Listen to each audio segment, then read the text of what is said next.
At first, it was just a standard call for a small repair. I hadn't given it much thought. For longer than I wanted to acknowledge, I was 60 years old, living alone in a calm, predictable environment, and unaffected by the thrill of desire. Kiyoshi, I sensed a change in myself when Ryan, a young, powerful man with a nervous charm, entered my home that Wednesday afternoon. What began as a harmless moment quickly turned into something far more harmful. Our once professional encounters were tense, and when I stepped over lines I didn't even know existed, the distinction between obsession and need grew hazy. This was not what I had anticipated or planned for. Kiyoshi, I could no longer ignore it since it had roused something within of me. Days had passed while I gazed at the dripping sink, watching the water pool and the basin, a continual reminder of how little I now paid attention to my surroundings. Without someone to share the year's worth of well-planned home upgrades with, they all looked meaningless. Yudo, my divorce, the house had gotten too large, with memories I tried not to think about reverberating in every room. Like me, the kitchen, which used to be the hub of our family life, had quietly deteriorated. I asked for assistance, something I hadn't done in a long time, when the sink leak became too big to ignore. I located Ryan, a handyman in the area. I just needed someone to finish the task, thus the name had no significance for me. When I opened the door that cold Wednesday afternoon, I was met with a young man in his 20s, not the grizzled old man I had anticipated, perhaps a little rough around the edges. With a toolbox in hand and a plain gray shirt that hung loosely across his wide chest, Ryan stood taller than me.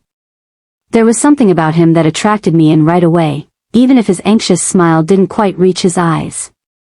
His voice was deep but gentle as he remarked, "Hello, I'm here to look at the sink." I blinked, momentarily taken aback by how my heart skipped a tiny bit in my chest. Really, it was a ridiculous response. There was a glimmer of something I hadn't experienced in years, even if those tiny sparks were meant to be a thing of the past at my age. I was able to say, "Come in," and move aside to allow him to enter the house. I observed him as he walked around the room, his eyes silently focusing on the kitchen. He worked with a certain efficiency, bending down to examine the sink while deftly handling the pipes. I kept hanging around, unable to take my eyes off it. I pretended to be preoccupied with something else while I stood by the kitchen island, but my eyes were always on him. Something about his movements, the strength in his arms as he tightened the bolts beneath the sink, and the silent focus on his face stood out. It had been years since I had felt this close to a young man. Up until now, I hadn't really considered what it may be like. Something stirred within of me, but I couldn't quite put my finger on it. Ryan was certainly handsome in that rough, carefree manner, but it wasn't just about his appearance. No, it was the vigor he gave to the room, a stark contrast to the quiet that had descended upon my existence. He had a warmth about him that I hadn't sensed in a long time. I briefly noticed that I was leaning against the counter and observing him too intently. I straightened up and adjusted my robe, which I had never found suggestive before, in an attempt to get rid of the absurd ideas that were beginning to sneak into my head. Ryan caught my attention as he looked up from his job. His eyes flew across me and back to the sink, and I could see the glimmer of surprise in his face. I couldn't help but get a little excited at the reaction as his cheeks started to flush. Guillermo, though it was harmless enough, I had a stirring that I hadn't let myself experience for a long time. I approached him and knelt down to see him at work. Despite his concentration, there was a hint of anxiety in the way his hands moved, as though he was attempting to avoid making too much of an effort to acknowledge me. I inquired, my voice quieter than I meant to, "Is everything going okay down there?" Without looking up, he nodded. "Yes, only a minor leak. In a few minutes, it should be fixed." I was powerless to stop myself. I extended my hand and gave his shoulder a soft squeeze. My touch made his body stiffen, and I experienced the rush of power that comes from knowing that I had influenced him. I hadn't felt that way for years, and I wasn't prepared to let it go just yet. I remarked, my tone becoming a little more flirty, "Tell Marie really strong." His face flushed even more as he glanced up at me in shock. "Thank you, I see." I gave him a gentle, perceptive grin. The air in my tiny kitchen became thicker as I sensed the tension between us growing. Although it wasn't expressed, it existed. He shifted uneasily, obviously attempting to maintain his professionalism, but I could tell everything I needed to know by the way his hands trembled a little as he tightened the final bolt. Leaning over the counter, I took a few steps closer and observed his every action. He got up and wiped his hands with a rag, and I could tell that he was attempting to keep his cool and avoid looking at me. I asked, "Do you need any help?" knowing full well that he didn't. His hands were shaking, but he quickly shook his head and concentrated on putting up his equipment. I extended my hand once again and allowed my fingers to lightly contact his arm, enjoying the sensation of his warm skin. For a brief minute, he froze, and I could see the conflict brewing inside his eyes. Something inside of him wants to give in. There was a part of him that knew better, but I could still tell. I should have known better as a woman, and he was younger. But it didn't matter at the time. The tension between us crackled like electricity when I left my hand on his arm. His eyes were wide and hesitant, and his breath was shallow as he gazed at me. I briefly believed he might go forward and get closer to me, but he broke the enchantment by taking a step back. "Does he stammer, Ma?" His voice was tremulous. "All I'm doing is fixing the sink." He was so agitated that I gave him a small smile of amusement. I responded in a now teasing tone, "Are you certain there's nothing else that needs fixing?" He was unsure of whether to run or stay. As he collected the remainder of his equipment, his hands were shaking, and I could see that he was having trouble staying in control. I moved closer until my lips were only a few inches from his. I said in a low, tempting voice, "There's something else you could do for me." He remained motionless, staring at me without replying. He stepped back quickly, his hands raised in front of him as though to fend me off, but before I could kiss him again, I leaned in. He shook his head and muttered, "I can't. I'm not able to." I pouted because I was a little let down, but I knew he wouldn't back down. At least not yet. He virtually ran out of the home, leaving me standing in the kitchen by myself once more. Kiyoshi, there was more to his departure than just the awkwardness. There was a tension that pervaded the atmosphere, something incomplete, something unsolved. And I secretly understood that Ryan's refusal was not due to lack of interest, but rather to a lack of confidence in his ability to say no. The days that followed were an odd combination of irritation and enthusiasm. My thoughts kept returning to Ryan, his hesitation, and the way his gaze had stayed on me for a bit too long. I hadn't felt this way in years. In fact, I hadn't felt anything at all, but now this young man had rekindled something inside of me that I believed had long ago died. I was surprised to see him again. I reasoned that he had most likely convinced himself that he couldn't return.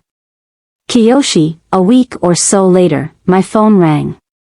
When I answered, it was him, even though I didn't recognize the number.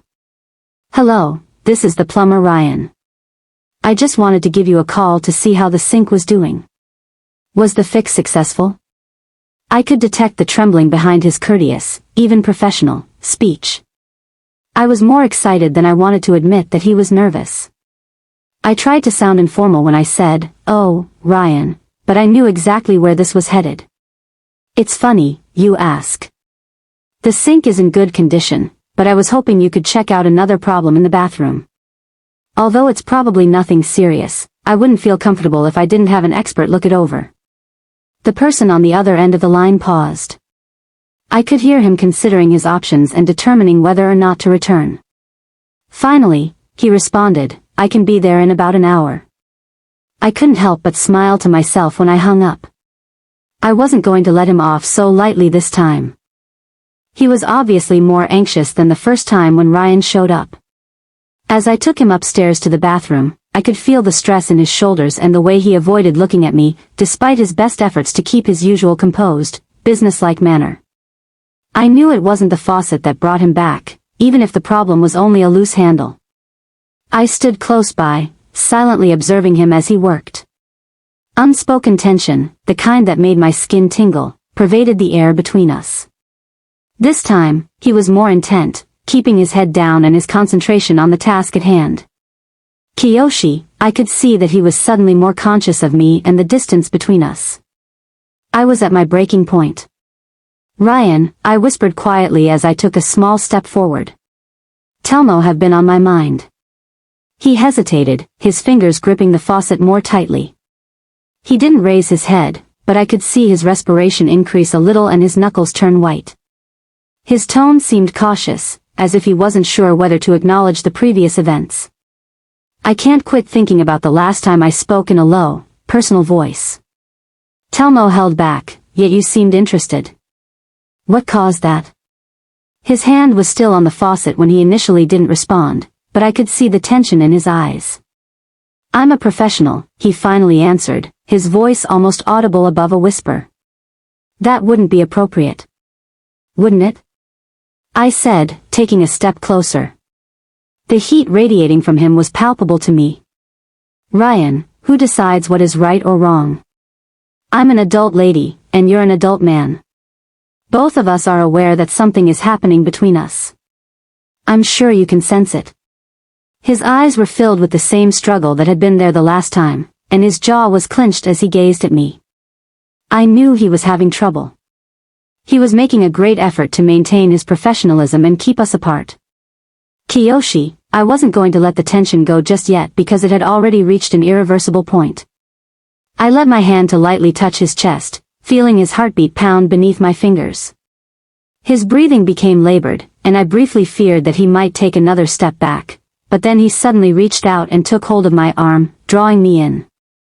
It was hard, but not scratchy. His breath was warm across my skin as his face was now just inches away from mine. Margaret, he replied in a deep, husky voice. It's not a game. My lips curled into a smile as I answered, I never said it was. Now there was no turning back. Ryan's hands remained on my arm, tentative but firm, as though he didn't trust his own judgment. His look had changed from the apprehensive politeness he had previously displayed to something raw and open. I sensed the tension between us change into something deeper and far more threatening as his eyes met mine. I moved closer, allowing my lips to linger a few inches above his. His embrace became a little tighter, as if he was trying to push me away while simultaneously keeping me closer. His breathing increased, and I realized that he was experiencing the same emotions as me. For a second, I feared that he would break, that he would leave the room and never return. I said in a barely audible voice, there are times when you just have to let go, with a clear promise in my voice. Yudo. He paused for another heartbeat. Ryan pulled me in closer and planted a kiss on my lips as though something had just broken inside of him. Unlike before, it wasn't tentative or soft. Everything we had been keeping to ourselves weighed heavily on this kiss. His hands gripped my waist as though he were scared to release them, and his lips pressed against mine with a kind of desperation that made my spine tingle. I gave him a kiss in return, putting my arms around his neck and drawing him in closer as I could feel the heat between us growing stronger by the moment. As his touch engulfed me, everything around us seemed to blur, the bathroom, the sink, the leak. His hands moved to my hips, and I could sense the strain in his body as he restrained himself out of fear of pushing himself too far, but he had already gone too far. With our foreheads lying against one another and our breathing ragged and uneven, we separated just long enough to catch our breath. His pulse was rushing beneath my fingers, and I could feel his heart thumping against his chest. I could see by the expression in his eyes that this was more than simply a moment of weakness. He had been struggling with this for a while and had been reluctant to acknowledge it to himself. What now? He murmured, his eyes searching mine for answers, his voice scarcely audible above a whisper. I grinned and took a small but appropriate step back to give him room. I sensed the attraction between us, the indisputable bond that had led us to this moment. I answered softly, I think you know the answer to that, Ryan, with a quiet assurance that hadn't been there in years. Why halt now that we have already gone too far? He stood there observing me for a time without saying anything, the struggle still flitting in his eyes. Kiyoshi, after giving the door one final look, he reached for me once more, bringing me closer as his hands returned to my waist. There was no doubt or second-guessing this time. We both knew exactly what we were doing this time. The remainder of that afternoon flew by. The tension between Ryan and me finally broke down in a way that felt both inevitable and thrilling, and we hardly left the restroom. His hands were all over my shoulders, waist, and hips. They were firm but courteous, as though he were relinquishing authority while maintaining some kind of control. But right now, I didn't want to be restrained. I hadn't felt this way since before the divorce, which was years ago. For so long, my life had consisted of routine, lonely eating dinners, spending quiet evenings in front of the TV, and occasionally receiving calls from my grown children. It hadn't occurred to me how much I needed to feel liked and desired again, how much I had been yearning this. Ryan gave me a passionate kiss, his mouth moving down my neck as his hands moved down to place themselves on my hips. I gasped softly and threw back my head, surrendering to the moment. Being with this young, powerful man who appeared to see me in a way that no one had in a long time was exhilarating. Neither of us had anticipated it, yet we were unable to ignore the deeper connection that went beyond simple physical desire. The air between us was packed with a kind of excitement that I hadn't experienced in years when we finally made our way to the bedroom. I couldn't help but smile as we lay together, entangled in the blankets, feeling more alive than I had in what seemed like an eternity. As he laid next to me, his fingers making languid circles on my arm, Ryan whispered, "I've never done anything like this," in a low, husky voice. I said in a hushed voice that I hadn't either. He turned to face me, a vulnerability on his face that I hadn't anticipated. He shook his head slightly and replied, "I don't regret it, but I shouldn't have." I put my palm on his chest and grinned gently as I felt his heartbeat beneath my fingertips. "I don't either." That, we laid there silently for a bit, each of us absorbed in our own thoughts. It felt as like we had both crossed a line we were unaware of, yet neither of us wanted to go back. The weight of what had just transpired hung between us, but it wasn't uncomfortable. A while, Ryan looked at the clock and sat up. He murmured, "I should go," with a reluctance in his voice that echoed mine. "I've stayed longer than I anticipated." Guilherme, though I knew he couldn't stay, I told him, "Telmo don't have to." He paused, giving me the impression that he wanted to stay, and then he shook his head. His voice was forceful but gentle as he added, "I don't want this to be awkward." "Telmo, no, I don't want you to believe I was just." Knowing what he meant, I grinned.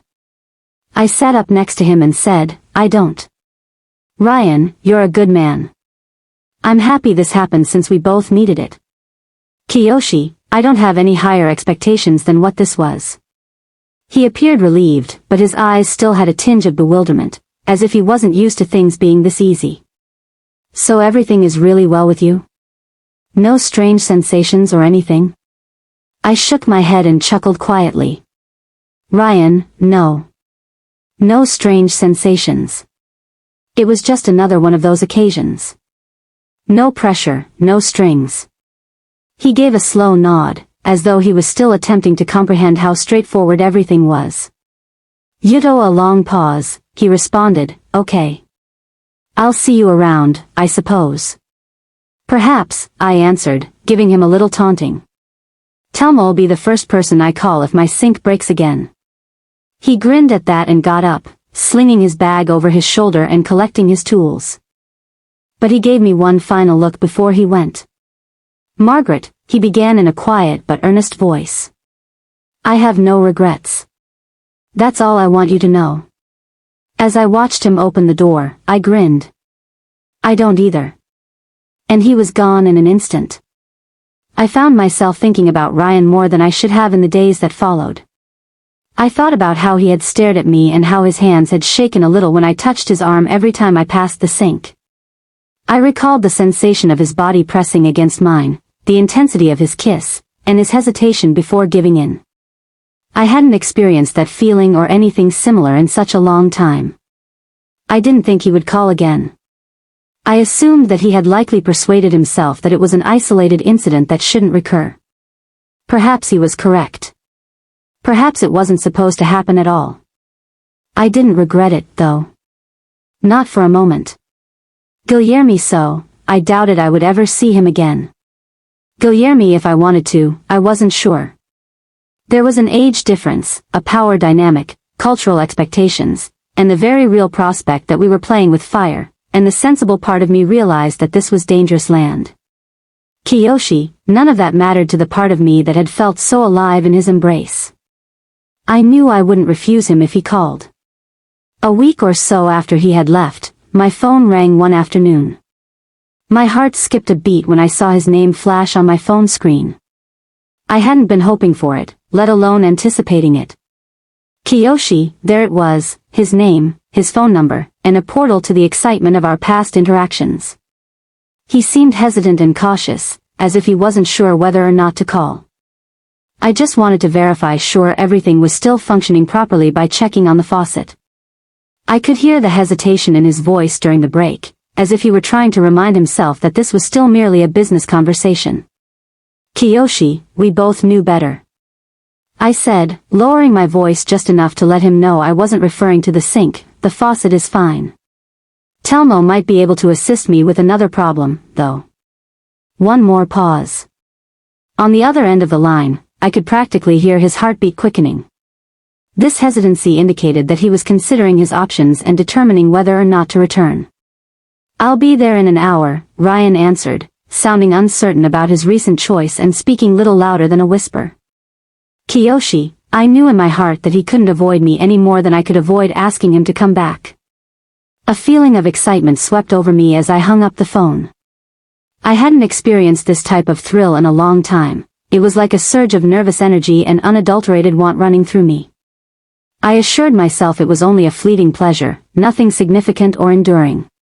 In actuality, though, it had already grown beyond that. I tried to quiet the excitement that was developing inside of me by pacing the house for the next hour and straightening items that didn't actually need to be straightened. I had never been the kind to lose control or allow myself to become involved in something so careless, so this wasn't me.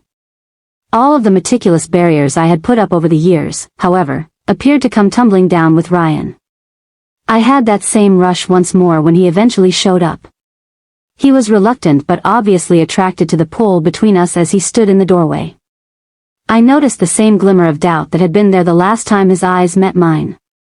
Kiyoshi, there was also something more vivid and dark. As soon as he entered, I sensed our connection intensifying. We kept quiet as I escorted him to the restroom, feigning a minor problem that needed to be resolved, but we both understood his true motivation. The air between us changed as soon as we were in the bathroom alone. I could see Ryan's fingers trembling a little as he fiddled with the faucet, trying to concentrate on the work at hand. He and I were both anxious about what we were doing, but I was more anxious about how much I wanted this than he was. I moved forward to observe him pretending to check the faucet, his body tight, his gaze focused on the work. There was a thick, heavy quiet between us, filled with unspoken hunger. I had reached a breaking point. Feeling the warmth of his skin through his shirt, I put my hand softly on his shoulder and reached out. When I touched Ryan, his whole body became hard and he froze. He remained motionless for a time, not even breathing, but then he slowly turned to face me, the same turmoil in his eyes that I had seen previously. Telmo no longer need to pretend, Ryan, I said in a quiet but firm whisper. His breath caught, and I briefly feared that he could withdraw once again, like he had done the last time, but then something changed within him. His face transformed, his shields crumbling, his determination breaking, and he didn't say another thing. His lips crashed against mine with such ferocity that I was out of breath as he dragged me into his arms. This time, it was different. No hesitancy or second-guessing was present. Ryan wasn't holding back this time. I got chills from the sense of urgency in his touch as his hands moved over my body. I gave him a kiss in return, lost myself in the passion of the moment as my fingers tangled in his hair. We continued. Not now. The bathroom seemed too cramped and narrow for our relationship. Ryan picked me up and carried me to the bedroom, where the boundaries between us vanished completely, without breaking the kiss. In the hours that followed, the outer world vanished as we gave in to the need that we had both made a concerted effort to resist. Nothing else mattered in those seconds as Ryan's hands went over my body with a sort of reverence, a yearning that mirrored mine. For the first time in years, I felt alive. I was no longer the lady who had lived so much of her life in the quiet loneliness of a large, empty house, immersed in routine. It was as though the years had vanished. I felt loved and desired when I was with Ryan. There was simply the heat between us and the mutual realization that we both needed this. No remorse or shame. Ryan's touch was a blend of release and control, gentle yet firm. His lips explored mine with a passion that made my heart race, and he kissed me with a hunger that surprised me. Unwilling to let the moment pass, I pulled him closer and gave him an equally passionate kiss in return. The silence between us was soothing rather than uncomfortable as we lay entangled together, our bodies exhausted. Ryan's fingers absently stroked patterns on my skin, and I could feel his slow, steady breath on my neck. I closed my eyes and relished the weight of his presence and the warmth of his body next mine. We didn't say anything for a while. Words weren't necessary. We both understood that what had just transpired was more than a brief moment of passion. It was something more profound, something neither of us had anticipated but was unable to ignore. Not as a 60-year-old lady or someone's ex-wife, but as a person who still had the ability to feel, desire, and live, I felt for the first time in years that I was genuinely recognized. Kiyoshi, hard you try to push reality away, it always finds a way to resurface. I started to feel the burden of what had transpired weighing on me as the hours went by. Although the age gap hadn't seemed to matter in the heat of the moment, I realized it couldn't be ignored indefinitely because Ryan was so much younger than me. Ryan was still resting next to me, his eyes asleep, his breathing steady and even, when I looked over at him. He appeared happy, but I questioned how long that happiness would continue before he understood how difficult what we were doing was. How long until he began to distance himself? I felt a twinge of terror at the prospect. As I lay here next to him, I realized that it was more than just a fleeting attraction, something I hadn't anticipated happening. I had become more devoted to him than I had ever wanted to be. I wrapped the blanket about myself and carefully sat up, being careful not to wake him. The room was filled with a gentle, golden warmth as I gazed out the window and watched the last of the afternoon sun fade behind the trees. This was not going to last. I was aware of that. A part of me that I hadn't yet acknowledged wanted it to last, wanted Ryan to stay, even though the sensible part of me knew that this was only temporary and that whatever we had experienced was only transitory. And I was afraid of that. There was an odd mix of confusion and longing in the days that followed. Guilherme, though Ryan and I were still seeing each other, things had changed. Guilherme, while he was still nice and attentive, there was an unsaid tension between us that neither of us could ignore. I was aware that it wasn't deliberate. Every time we were together, I could see the turmoil in Ryan's eyes as he tried to cling to what we had. I couldn't help but worry whether he had begun to regret the course we had taken, especially since he was still young and had his entire life ahead of him. Once an exhilarating taboo, the age gap now appeared to hang over us like a dark cloud. I could see the strange looks and critical eyes that people gave us while we were out in public. The fact that I felt younger and more alive than I had in years while I was with Ryan didn't matter. We appeared to the outer world as something strange and out of place. And gradually, the weight of that judgment started to weigh on me. Ryan grabbed for my hand as we were sitting on the couch one evening. He had a gentle, reassuring touch, yet there was something in his gaze that broke my heart. "I've been thinking about us," he added in a hesitant tone, as if he wasn't sure how to start. Guilherme, though I had a knot in my throat, I nodded and encouraged him to go on. He spoke softly but firmly, "Margaret, this is complicated. I'm not sure how to make this work, but I don't regret anything." I understood his meaning. Though I knew it was inevitable, I had been dreading this conversation. We were both having trouble determining where we stood after we had crossed a line. Despite my heart pounding, I responded calmly, "Telmo, don't have to explain. I am aware that this is challenging." I was surprised to see the anguish in Ryan's eyes as he gazed at me. He said, "I can't keep acting like this is normal, but I don't want to hurt you." His remarks felt like a kick to the stomach, but I made myself maintain my composure. I had anticipated this. Guilherme, though I was aware that our relationship was unstable and would not continue forever, it didn't make things any easier. Following that discussion, our relationship started to fall apart. Guilherme, though we continued to see each other, the effortless intimacy we had experienced had vanished, to be replaced by a discomfort that neither of us could get rid of. Despite Ryan's best efforts, I could feel him gradually slipping away. I was scared, even though I didn't want to acknowledge it. I'm scared of losing him and of returning to my previous way of life. What I had experienced with Ryan, the peaceful loneliness of my home and the empty days that loomed before me seemed intolerable. I sat by myself in the living room one evening, hoping my phone would call while I stared at it. Hours had gone by and Ryan was nowhere to be seen, despite his promise to stop by that afternoon. A knot of anxiety started to develop in my chest. I had no idea how to stop him from pulling away. My phone buzzed at last, after what seemed like an age. Ryan texted me about it. I apologize for being unable to attend tonight. I need time to reflect. My heart sank as I gazed at the letter. Far though I had anticipated this, it seemed far more genuine when I saw it written in black and white. I didn't answer. I had no idea how. Rather, I sat there in the dark, the house's silence weighing me down like a burden I was unable to lift. There was a hollow emptiness that I hadn't anticipated in place of the excitement that had once filled me. This was more than what I had initially believed to be a passing relationship, something that would give me a brief sense of life before we both went on. I was now paying the price for allowing myself to care for him. Ryan did not call for a week. I made an effort to keep myself occupied by cramming my days with pointless activities, but the emptiness followed me everywhere. I felt the unshakable impression that something was coming to an end, that whatever we had in common was slipping away from me and that there was nothing I could do about it. Then my phone rang one evening as the sun was going down. Ryan was the one.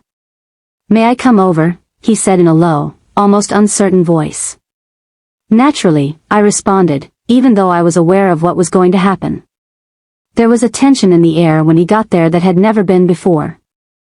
I saw the tension engraved in every line of his face, and he appeared exhausted, as if he hadn't slept for days. Unspoken comments weighed heavily on the quiet between us as we sat down in the living room. I waited for him to say anything, but he didn't seem to know what to say. "Margaret," he started in a quiet voice. "I've been thinking a lot lately." With my heart racing in my chest, I nodded. He went on, his eyes meeting mine, "I care more about you than I ever imagined. I can't continue doing this, though. I can't act as though the age gap is inconsequential. I can't act like this isn't difficult." The corners of my eyes pricked with tears, but I pushed them away, trying to maintain my composure. Guillermo, though I had anticipated this, it was still difficult. I murmured, just above a whisper, "I understand." Ryan's face was regretful as he gazed at me. "Margaret, I don't mean to offend you, but I believe it would be better if we ended this now before things become more problematic." Unable to think of anything to say, I just nodded. Guillermo, though I knew this couldn't go on, it didn't make the pain any less genuine. In a moment that provided little consolation, Ryan grabbed for my hand and gave it a light squeeze. His touch was familiar and comforting, yet it also seemed far away, like a remembrance of something vanishing. His voice was full with sorrow as he muttered, "I'm sorry. I simply don't know how to make this work, but I never intended for it to reach this far." With my pulse pounding softly in my chest, I turned to face him. He was correct. Although it had been thrilling at the time, the fact that we had crossed a line was now dawning on us. We both understood that the age gap, the secrecy, and the uncertainty of where this might go were too much. Despite the lump in my throat, I spoke steadily and calmly, "And I don't regret a word. That's not what I want you to believe." I briefly believed I detected a glimmer of hesitancy, as if Ryan was rethinking his choice, as his eyes softened. "Kiyoshi," it vanished as swiftly as it appeared. He continued, his voice just above a whisper, "I don't either, but I can't keep acting like this isn't what it is." Knowing there was nothing else to say, I nodded. The hardest part of realizing that some things, no matter how strong they feel at the time, aren't intended to last was realizing that we had shared something beautiful and real, but it wasn't meant to last. We sat in silence for a few minutes, his hands still clasped around mine. It seemed as though we were both attempting to cling to the last remnant of our possessions, even though we were well aware that they were already vanishing. At last, Ryan got to his feet, moving slowly and deliberately as if he was giving himself time to take in the situation.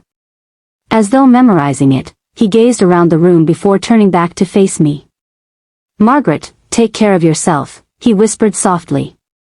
I answered calmly but with the weight of everything we weren't saying, "Telmo too, Ryan." He paused a second longer, then turned and made his way to the door. My heart hurt more than I had anticipated as I watched him leave. He was gone in an instant as the door softly closed behind him. Yet he departed, the house was unbelievably quiet, and the stillness pressed down on me like a dense mist. I sat there looking at the door for a long time, trying to process what had happened. It had all been genuine, the excitement, the bond, the emotion. But it was finished now. With a heavy body from tiredness, I slowly got up and walked to the bedroom. Without him by my side, the bed felt too large and empty, and as I lay there in the dark, I couldn't help but question whether I had made a mistake. Was it too far for me to fall? Had I given myself permission to feel too much? I knew that I wouldn't alter a thing, despite the anguish that swept over me. Something I hadn't felt in years had returned to me after what I'd told Ryan. It served as a reminder that I still had the capacity for passion, desire, and life. And I would always be thankful for that. It seemed as though the days that followed were going slowly. My life's calm routines brought back the same recognizable patterns and blank spaces. Kiyoshi, something had changed. Ryan was no longer with me, but the spark he had rekindled inside of me continued to flicker and would not go out. I noticed that I thought about him a lot. I wanted to know how he was feeling and what he was doing. Guilherme, though I knew that terminating things had been the best course of action for us both, the desire persisted. It was a silent aching that persisted in the background and was difficult for me to get rid of. I made an effort to divert my attention by doing little things like organizing my bookcases, cleaning the house, and going on lengthy walks around the neighborhood. Kiyoshi, the memories of Ryan continued to haunt me, taunting me with the potential of what might have been, regardless of what I did. While going through some old photo albums one afternoon, I stumbled onto an old snapshot of myself looking young, energetic, and full of life. I spent a lot of time staring at it, attempting to make sense of the woman in the picture and the person I had grown into. For years, I had been trying to be the kind of person that society expected me to be, a responsible adult, a nice wife, and a good mother. Kiyoshi, I had lost a piece of myself in the process. That part that yearned for adventure, for connection, for something more than merely following the routine was brought back to me by Ryan.